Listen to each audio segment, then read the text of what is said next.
فیصل آباد میں ایکسپورٹ مصنوعات تیار کرنے والی ٹیکسٹائل انڈسٹری کو بجلی پر سبسڈی لینا مہنگا پڑ گیا۔ فیسکو نے نادہندہ ایکسپورٹ انڈسٹری کے 119 فیکٹریوں کارخانوں کے بجلی کے کنیکشنز منقطع کر دیے ہیں۔ بلال سکندر رپورٹ کریں گے۔ مسائل کا شکار ایکسپورٹ مصنوعات تیار کرنے والی ٹیکسٹائل انڈسٹری کو فیسکو نے ایک اور مشکل میں مبتلا کر دیا۔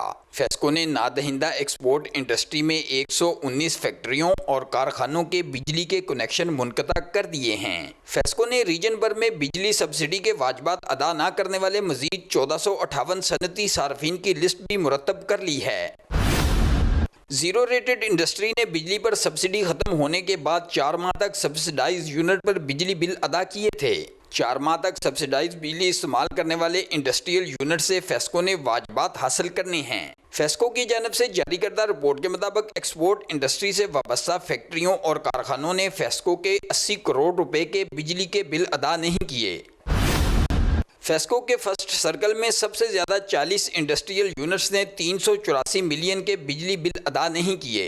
فیسکو حکام کے مطابق بجلی پر سبسڈی لینے والے نادہندہ انڈسٹریل یونٹس کے کنیکشن مرحلہ وار منقطع کر رہے ہیں۔ بلال سکندر، 92 نیوز، فیصل آباد۔